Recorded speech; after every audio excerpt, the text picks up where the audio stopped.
Daniel chapitre 3.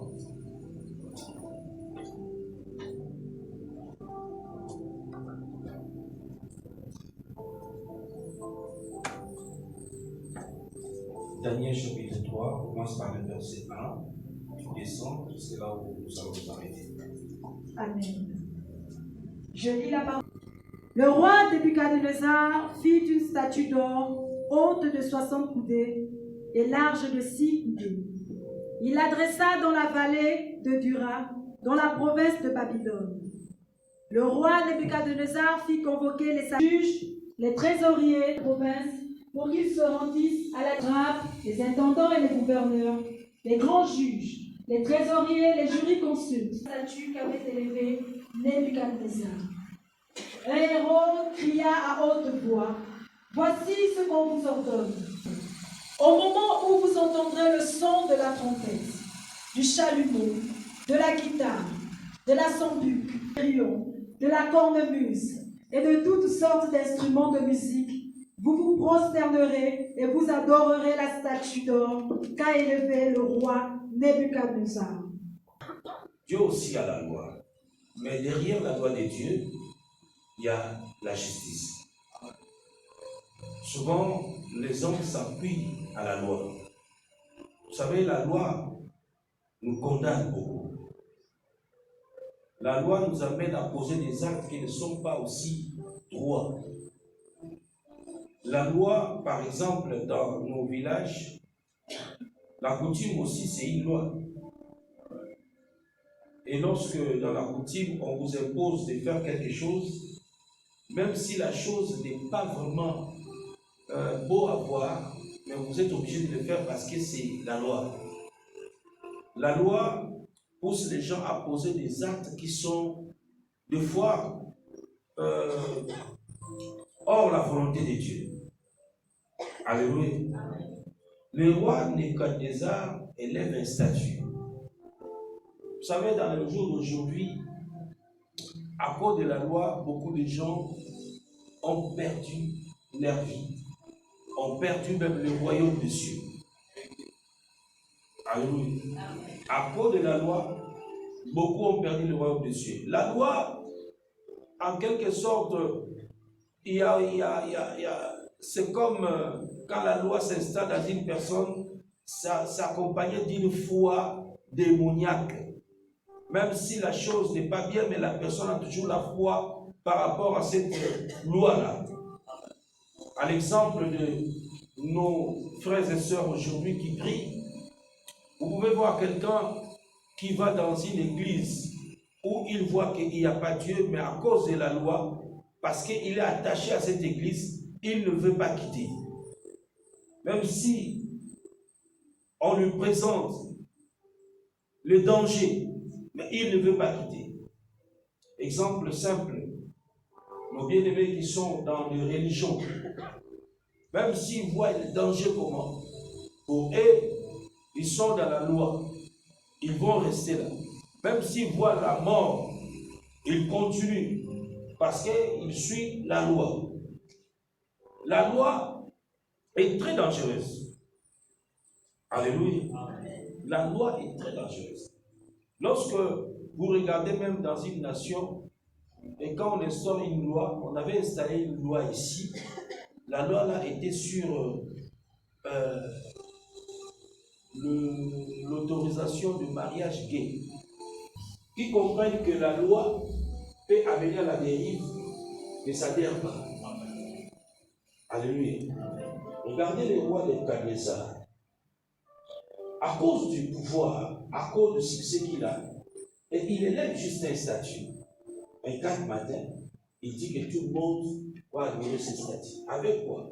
Avec toutes sortes d'instruments. Quand on parle de cornemuses, on parle de tous ces instruments qu'on a cités, les tambourins, et ainsi de suite. Les instruments ont été faits pour adorer Dieu. Amen. Amen. La Bible nous dit, quand les enfants d'Israël devaient traverser le Jourdain avec l'arche sur l'épaule, et on dit que quand tout le monde va attendre le son des instruments, et on va pousser des grands cris à l'honneur du Seigneur et l'Éternel. Et la Bible dit On loue l'Éternel avec toutes sortes d'instruments. Alors, le monsieur prend les instruments de Dieu et il veut qu'on adore les statues à cause de son succès. Lorsque la personne atteint un niveau de pouvoir élevé, il se permet à tout faire. Et il est ça, il doit comme ça. On doit adorer les statues que lui, il a élevées. Il dit, quand vous allez entendre le son de tous ces instruments, et tout le monde va se prosterner, adorer ces statues. Mesdames et messieurs, il y avait 3 personnes. Shadrach, Meshach et Abednego. Si vous continuez la lecture. Les serviteurs de Dieu qui ont refusé de se prosterner devant ces statues. Alléluia. Amen. Ils étaient catégoriques, ils ont dit non, nous on ne va pas adorer ces statues. Quelle que soit la valeur ou le pouvoir du roi, nous on sait qu'il y a un Dieu qui existe que nous appelons l'Éternel. C'est lui que nous allons adorer. Nous on ne va pas adorer ces statues. Vous savez, même dans le tribunal que nous avons ici dans nos nations, la loi qu'on installe là-bas, des fois les gens ne les respectent pas. Les gens ne les respectent pas. Amen. Nebuchadnezzar appelle tout le juge, les magistrats et tous ceux qui ont fait des grandes études, tous ceux qui sont assis au jugement de la nation, il les appelle, il leur donne le pouvoir. Vous savez, lorsqu'on veut punir les gens, on veut punir une nation, on va d'abord commencer à corrompre le juge. On va commencer à corrompre le juge, les magistrats. Parce que c'est eux que Dieu a donné le pouvoir pour trancher les problèmes des gens. Et le roi de Nebuchadnezzar, pour qu'il réussisse, qu'est-ce qu'il a fait? Parce qu'il a vu que si il installe la loi seul, la population peut refuser. Le peuple peut refuser. Alors, pour chercher l'appui, il a pris tous les magistrats, les juges, les avocats, tous ceux qui étaient assis pour juger la nation. Et il les a appelés, il les a corrompus. Et quand on prend déjà les juges, les magistrats en corruption, sachez bien que vous ne pouvez plus rien. Amen. Amen. Vous ne pouvez plus rien parce que c'est eux qui vont décider. Et au départ, le terme de mon message est la loi et la justice. Vous savez, les hommes font la loi. Des fois, ils disent qu'ils font aussi la justice. Mais on va connaître la justice qui est réelle, vraie, à la fin. La justice qui est réelle, vraie, c'est Dieu. Amen. Amen. Amen. Les hommes peuvent juger. Ils pensent qu'ils sont le juge. Mais la manière de Dieu de trancher les problèmes est différente des hommes. Amen. Dieu n'est pas avocat. Dieu n'est pas magistrat.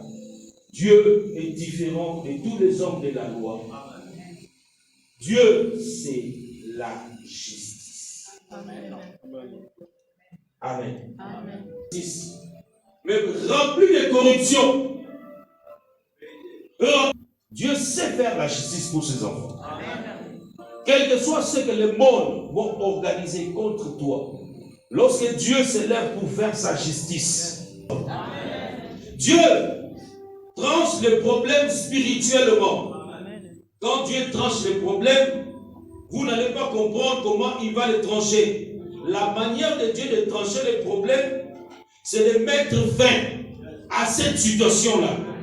Ce n'est pas pour que demain on fait encore recours. Non. Alléluia. Lorsque Dieu veut mettre fin, il faut y avoir, ils sont trop orgueilleux. Ils ont des langages compliqués. Ils disaient, faites bien votre travail. Ne volez pas l'argent d'autrui. Vous ne savez pas là où il a pris son argent. Alléluia. La justice. Comment Dieu était pour les Coréens? Parce que ce monsieur-là, il s'appuyait à la loi gabonaise. Mais la loi gabonaise ne lui a pas protégé. D'abord, n'a rien fait. Hein? C'est ça. D'abord. Et il va porter plainte, il va ceci, mais d'abord, n'a rien fait. Puisqu'il y avait un Dieu. Alléluia. Protège-toi. La loi de Nebuchadnezzar n'était pas efficace par rapport à la croyance de Daniel, Shadrach et Abednego. Amen. N'était pas efficace par rapport. La loi du Gabon n'est pas efficace par rapport à ton Dieu. La loi du Gabon n'est pas efficace par rapport à ta croyance en Jésus-Christ. Ta croyance en Jésus-Christ va dépasser cette loi. Et Jésus fera des choses que tu n'as pas dit. Je ne cesse de dire que nous sommes spirituels.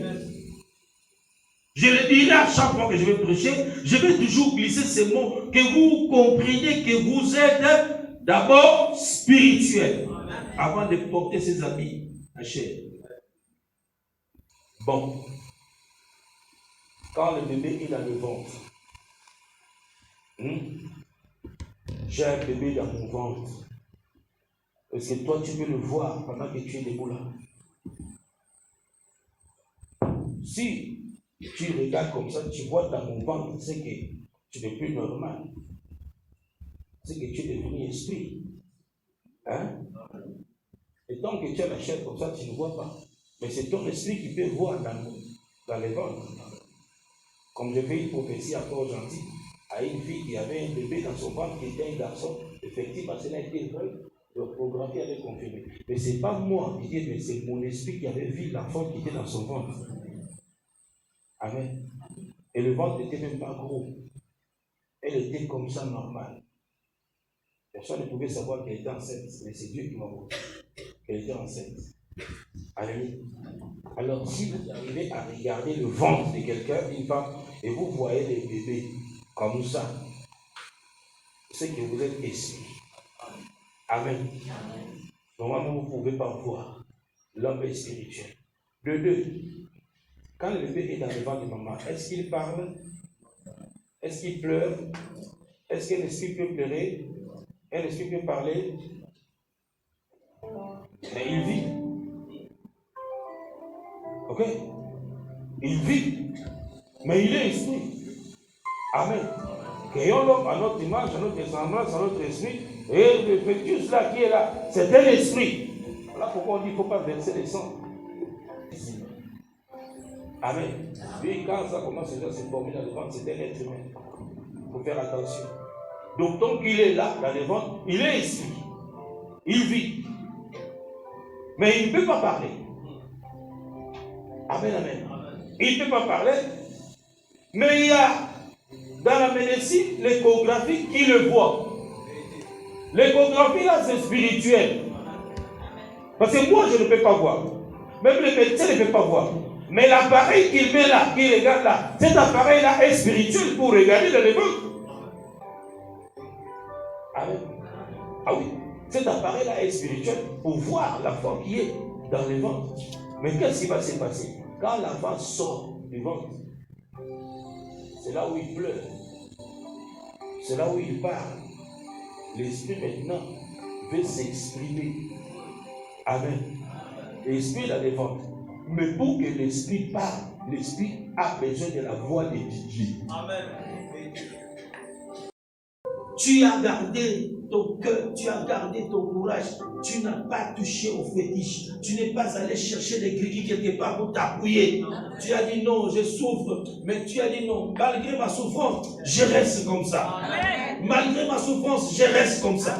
Parce qu'il y a ceux-là qui n'ont pas pu supporter, qui sont partis voir les grilles, les féticheurs. Ils sont allés les voir, ils disent non, je n'arrive plus, je ne supporte pas. Mais toi, tu ne l'as pas fait. Tu es resté comme ça. Attendre que le Seigneur fasse justice. Il le fera. Il le fera, mesdames et messieurs. Il le fera.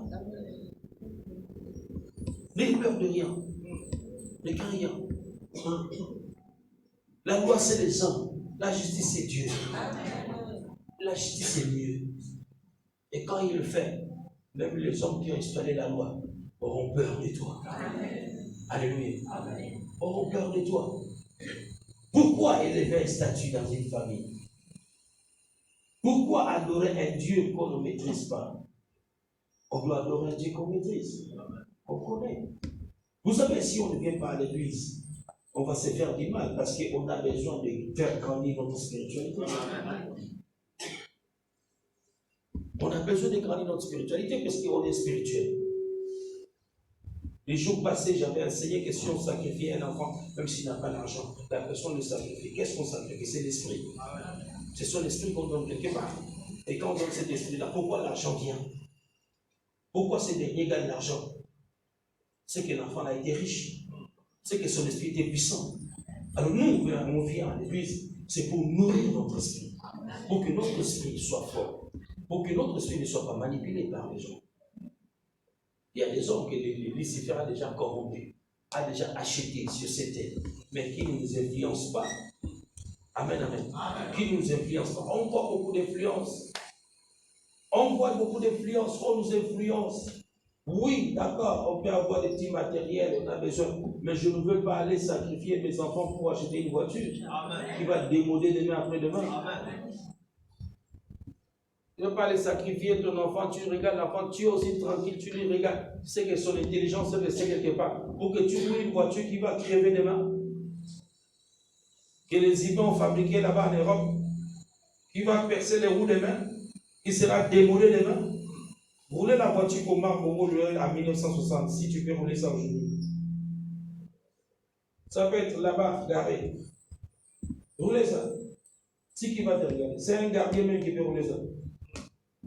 Même un gardien, tu lui donnes ça, il dit, mais ça c'est ancien ça. La loi peut démoder. On peut changer la loi. Un pays s'appelait Zaïre, on a transformé ça en Congo.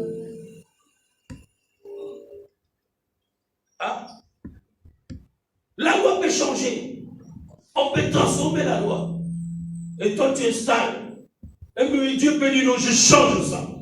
Je transforme ça. On peut le changer. On peut changer l'identité de votre famille.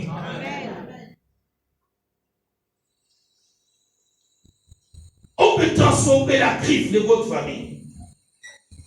On peut le changer.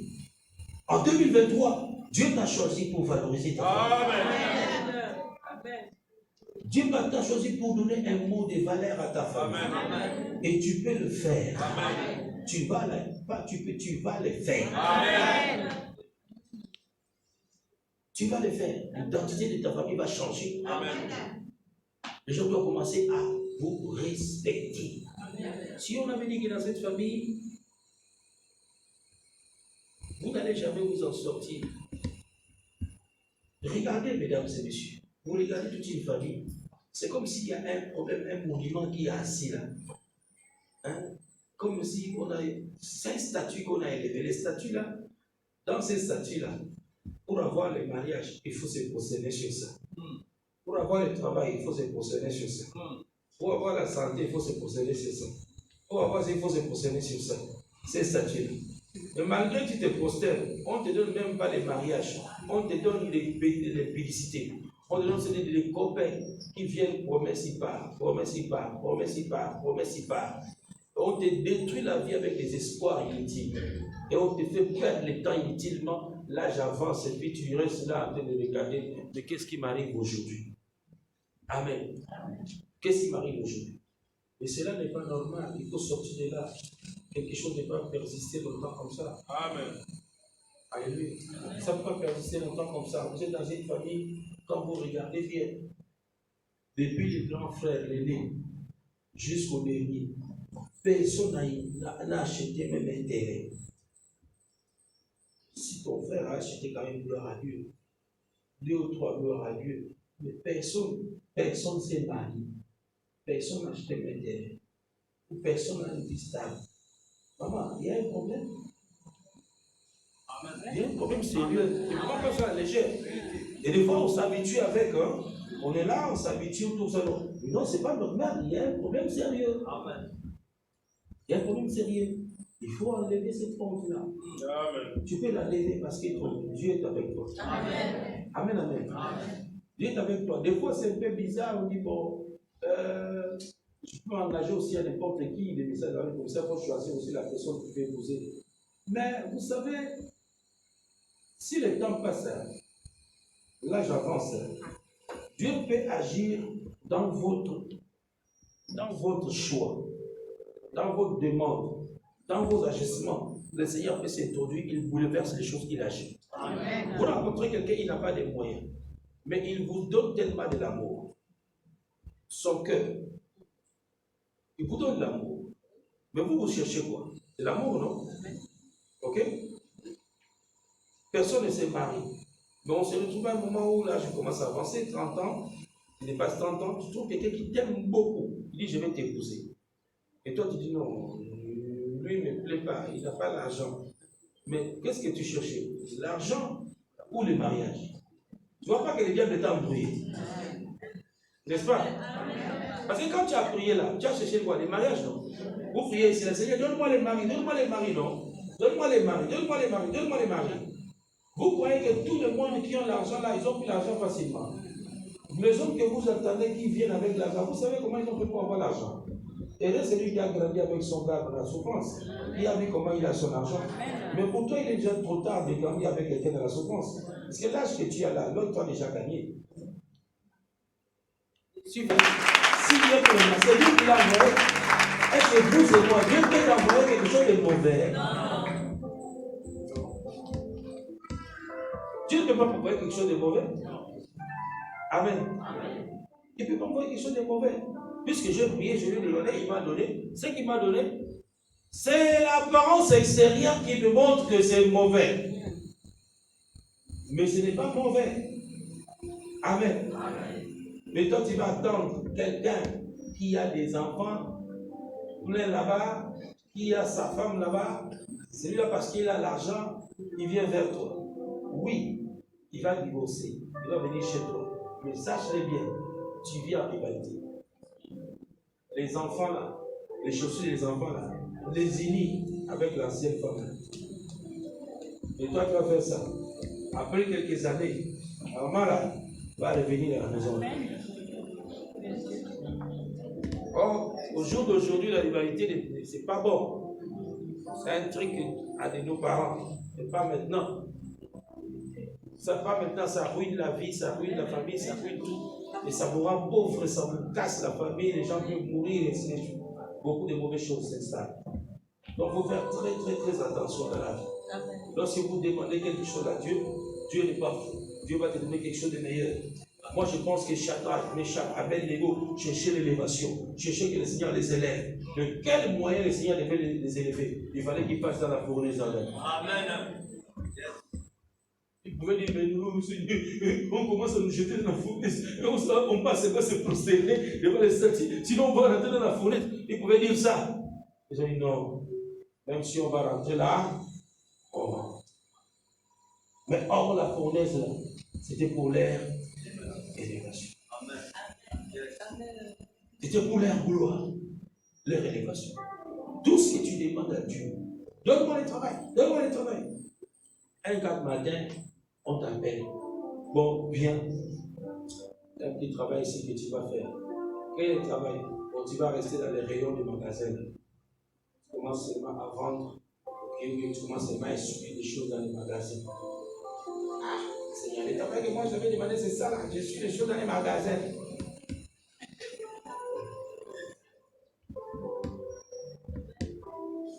Le travail que je t'avais demandé, c'est ça, Seigneur, pour que je vienne essuyer les choses dans les magasins. Hein? En parenthèse, quand je travaillais chez les Coréens, j'étais comme chauffeur. On m'a embauché comme chauffeur et les Coréens ont constaté que j'étais mécanicien. Là, si il est pas là-bas, la voiture ne m'a pas noté avec lui. Ça démarre, je me laisse le carton. Papa, j'ai touché le carton, il démarre le carton. Bon, tu connais, il dit ça va, pas de souci. Donc, pour lui, la vie, vous avez la spiritualité, votre spiritualité vous guide. Votre spiritualité vous oriente. Mais si vous sortez au-delà de la chair ou l'apparence extérieure vous excite, vous allez perdre beaucoup de choses dans la vie. Beaucoup. Moi, jusqu'à ce que j'étais devenu ami. Jusqu'aujourd'hui avec les Coréens là. Comment ça va? Meilleur, ça va. Il devient mon ami, il n'est pas trop. Il devient mon ami. Ne regardez pas tout autour de vous. Et on a dit quoi dans cette loi? C'est-à-dire qu'on a dit que vous resterez tel que vous êtes. C'est-à-dire d'être célibataire ou vous n'aurez pas d'emploi. La loi est installée comme ça, que vous resterez comme ça. Toute votre vie. Vous là, les femmes là, vous n'allez jamais vous marier. Mais vous allez seulement connaître les hommes, faire les succès, amener l'argent dans la famille, mais vous n'allez jamais vous installer dans les mariages. Peut-être la loi a dit ça. Hein? La loi installée a dit ça. Mais la loi ne m'a pas créé.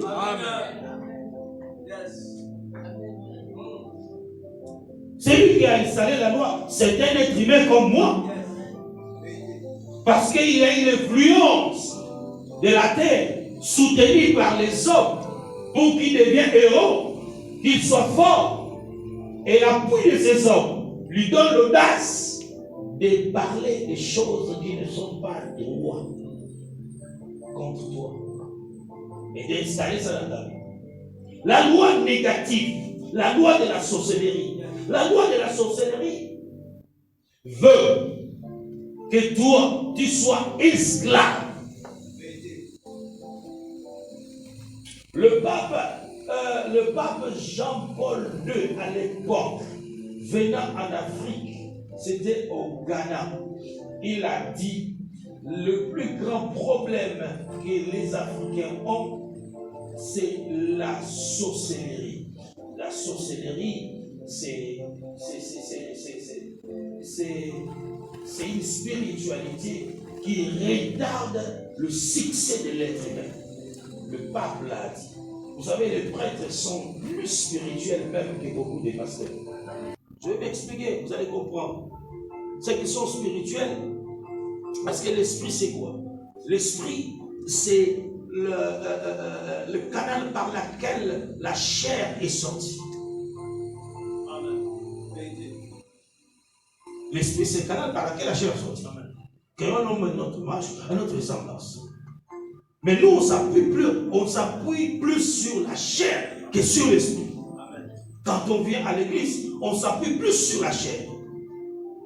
Et quand nous allons dans nos églises, plus nous regardons ce qui est charnel. On peut juger par rapport à l'apparence extérieure. Amen. On juge par rapport à l'apparence. On regarde, on juge. Non, lui, là n'est pas vraiment chrétien. Non, c'est lui là qui est chrétien. Non, c'est lui qui est chrétien. Mais quand vous regardez les prêtres, les bouddhistes et tous ces mondes-là, regardez leurs accoutrements. Ils sont même simples, ils sont compliqués. Ils respectent seulement leurs habits sacerdotales, comme je l'ai prêché la fois dernière, pour l'identité. Pour leur identité, quoi. L'identité de leur religion. Mais ils sont plus spirituels. Ils regardent plus ce que l'esprit parle. Voilà pourquoi, pour qu'ils développent l'esprit, ils ont créé un monastère. Parce que pour que l'esprit se développe, l'esprit soit très puissant, l'esprit n'a pas besoin de beaucoup de distractions. Amen. Voilà pourquoi ils ont créé un monastère, ils s'enferment là-bas. Amen. Ils ont leur faiblesse, ils ont leur péché, ils ont tout cela. Mais, au-delà de ça, ils développent plus l'esprit. Amen. La faiblesse, c'est la chair, le péché, c'est le corps. Mais l'esprit peut s'asseoir sur le corps qui a des péchés sans que vous le sachiez. Amen. Un esprit très développé. Et la personne est très intelligente pour manipuler tous ces péchés-là qui arrivent. Alléluia. Et il développe ça, il crée des monastères. Même quand vous allez en Chine, vous allez voir des moines de Shaolin qui ne sortent pas, ils développent leur esprit. On dit le yoga. Le yoga n'est pas diabolique. C'est des mots que vous attendez. Amen. Mais vous aussi, vous faites le yoga, vous ne savez pas ça. C'est juste un mot que vous attendez. Quand vous vous concentrez, vous sortez de vous, c'est le yoga. Quand vous faites la concentration, vous sortez des vues. Seigneur, vous rentrez en contact avec les esprits. Amen, amen. Et nous, qu'est-ce que nous voulons? Nous, on voit plus, on est plus biblique, plus physique, plus on regarde ce qui frappe les yeux, plus on veut crier, amen, tout ça, ainsi de suite. Mais lorsqu'il s'agit de développer l'esprit de ce côté-là, voilà pourquoi nous avons instauré des programmes d'enseignement. Il y a des choses que je prêche dans la semaine ici, dimanche je ne les prêche pas. Amen. Qui dépassent ce que je vous parle. Amen. Amen. Il y a des choses que je parle dans la semaine ici, je ne les dis pas dimanche. On ne peut pas rester sur place et tourner en rond. Ou on ne peut pas aller à l'église par rapport à une influence où on voit les miracles des gens, où on voit les miracles des autres et on se glorifie, on dit oh, gloire à Dieu, amen. On veut voir son miracle, soi. Amen. Je veux voir le changement de ma vie. Là, j'avance, on est en train de grandir. Je regarderai, je dirai amen pour les autres, pour moi-même. Moi-même, j'ai une vie. Il faut que les choses changent. Amen, amen. Amen. La loi, comme je disais, le pape avait vu ça. Il a dit le problème qui dérange l'Afrique, c'est la sorcellerie. La loi de la sorcellerie. Même jusqu'à aujourd'hui, les gens sont en train d'encourager la sorcellerie. Les gens sont en train d'encourager la sorcellerie. On va dire que la sorcellerie, mais non, attendez, il y a la magie, il y a la sorcellerie, il y a l'occultisme, il y a beaucoup de branches dans la spiritualité. Mais ce qui est important, c'est quoi? Ce qui est important, ce n'est pas déranger les autres. La sorcellerie dérange trop l'Afrique. La sorcellerie dérange les voisins. Je ne t'ai rien fait, tu me déranges. Voyez un peu. Or, là-bas, à l'autre côté, non, chacun fait ses choses, sa spiritualité de sa manière. Nous sommes dans le monde de Dieu. Chacun croit à celui qui veut croire. Je crois à Jésus, je crois à Jésus, je crois à ce quoi, c'est là. Ce n'est pas mon problème, c'est le problème de chacun de nous. Le choix. Un choix. La vie est un choix. Amen. Amen. La spiritualité, la loi de la sorcellerie. Ce qui nous dérange beaucoup dans nos familles. Et ce qui retarde même nos finances. Ce qui retarde beaucoup de choses. Dans nos familles, nous sommes plus attachés beaucoup à la loi des coutumes. Et derrière cette loi des coutumes, il faut faire attention. Il y a des coutumes, si dans cette coutume, les choses ne marchent pas comme il faut, ça ne va pas avec la volonté du Seigneur. Moi, je ne vais pas croire à ça. Je ne vais pas croire à ça. Quelqu'un a un problème, il faut qu'on amène toute la famille, on commence à inciser les gens de corps, tout ça là, pour consulter. Non, je ne vais pas ça. La coutume dit qu'il faut manger du boga pour qu'on puisse voir. Non, je ne vais pas manger du boga. Je ne mange pas. La coutume dit qu'il faut que nous entrons au village, on nous lave dans l'eau et nous allons plonger dans l'eau. Non. Si je ne suis pas convaincu, je ne rentre pas dans cette eau-là. Amen. La coutume dit qu'il faut couper les cheveux, laisser les cheveux là-bas. La coutume dit qu'il faut déchirer les habits, laisser les habits là-bas. On laisse les habits chez qui? Les statues qu'on a élevées pour adorer. Nous, en tant qu'enfants de Prince de Paix, nous n'allons jamais nous prosterner devant le statut de la famille. Si les Nebuchadnezzar qui sont dans nos familles ont élevé des statues pour qu'on nous se prosterne, nous on ne va jamais se prosterner. Ils vont sonner le son de la musique pour qu'on se prosterne devant cela, mais nous on sonne le son de la musique pour élever l'Éternel des armées. Elohim qui nous a dit, glorifiez-moi avec toutes sortes d'instruments, chantez à l'honneur de votre Dieu, l'Éternel qui vous a sorti d'Égypte.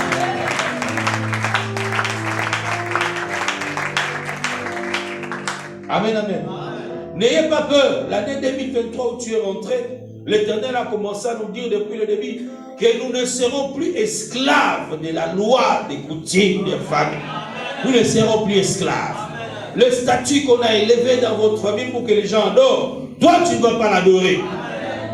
Fais-moi confiance, rien ne t'arrivera. Amen. Rien ne t'arrivera, même si les gens vont faire comment. Rien ne t'arrivera. Vous savez, lorsque dans la spiritualité, on est appuyé quelque part, si vous prenez une autre spiritualité, il y a une rivalité. Amen. Si vous êtes par exemple dans le Jobi, et si vous allez encore associer avec le Bouti, il y a une rivalité entre Jobi et Bouti. Alléluia. Amen. Voilà pourquoi, quand vous venez à l'église, la spiritualité installée en vous, pendant que vous étiez enfant dans vos familles, a la jalousie. Parce que Jésus est venu. C'est dit que nous avons perdu cette personne. Nous l'avons perdu, on ne peut pas continuer comme ça. Il faut faire quoi? Il faut l'éliminer. Lorsque Dieu veut trancher sa loi, trancher les problèmes, comme il est juste, il peut éliminer la personne. Vous avez volé, ok, d'accord, il n'y a pas de problème. Vous avez pris les juges, les magistrats, ok. Pour corrompre, d'accord, il n'y a pas de problème. Moi, j'ai un juge. J'ai un juge. Celui-là, il n'est pas comme tous les juges. Lui, là, c'est la justice. L'homme de la justice. Seigneur, fais-moi justice. Je veux que ces problèmes trouvent justice. La justice de Dieu est que tu te réveilles le matin, tu vois que la personne là ne mange plus. La justice de Dieu est que tu te réveilles le matin, tu vois que la personne là ne parle plus. La justice de Dieu est que tu te réveilles le matin, il ne voit plus. Au nom de Jésus, que cela arrive. En 2023, cela va arriver. Et nous le déclarons dans le nom puissant de Jésus. Nous n'avons pas de force. Nous ne pouvons rien faire. Parce que la loi essaie de nous dominer. Mais nous croyons qu'il y a un juge. Nous avons un Dieu qui va trancher nos problèmes. Nous sommes à ce point-là. Nous sommes maintenant à ce point-là. Parce que on va commencer maintenant à vouloir négocier, à s'y plier. On devient esclave même. On devient esclave. On s'y plie, on négocie. Parce qu'on veut un petit travail, parce qu'on veut une petite réussite, on commence à négocier. Et on s'y plie même pour ne rien gagner. Bien qu'on va négocier, mais on ne nous donne même pas ce qu'on a demandé. Amen. 2023, ce n'est pas l'année de la loi, c'est l'année de justice. Amen. Seigneur, je révise le tribunal. Je révise l'installation de la loi. Cette année, c'est l'année de justice. Et quand les trois compagnons de David et de Daniel ont révisé de se prosterner devant le statut, on les a pris. Écoutez, on installe une loi, on dit que tout le monde qui ne va pas se prosterner devant ce statut, ils seront jetés dans la forêt d'Adam. Est-ce que vous trouvez ça normal? Est-ce que dans la spiritualité, on impose quelqu'un? Tout le monde au Gabon, allez, tout le monde musulman. Est-ce que c'est comme en Chine? On dit toujours avant Jésus-Christ. Oui. Partout dans le monde, on dit toujours avant Jésus-Christ. Mais toi, tu veux nous imposer à adorer Mahomet? Non, non, ça ne marche pas comme ça. Pourquoi je dis cela? Quand vous allez dans les pays arabes, c'est comme ça. Convertis-toi à l'islam. Si tu ne te convertis pas, on te coupe la tête. Oh! Vous devenez des créateurs. Vous avez créé des humains. Et vous vivez éternellement. Amen. Amen. On a un Dieu puissant, capable de renverser, de faire tomber même ces statues-là. Qui est debout? Il y avait un qui s'appelait Dagon. On a placé à côté de l'arche de Dieu. L'arche aussi était statue. Dagon aussi était statue. Mais comme seulement l'arche, on croyait au nom de l'Éternel des armées, au nom de Jésus. Dieu, comme il veut se valoriser, il rentre même dans ses paniers d'offrandes. Quelqu'un met l'argent là, l'argent revient à sa vie. Il met là, ça revient à sa vie. Et le panier, juste un bois, devient miraculeux. Parce que Dieu veut valoriser son Seigneur. Je t'annonce que les âges, les dragons de vos familles vont tomber au nom de Jésus de Nazareth. Parce que le Dieu de justice va s'introduire il va se planter, se raciner dans votre famille en 2023. Tout sera sanctifié au nom de Jésus. Le miracle va vous accompagner parce que Jésus sera raciné.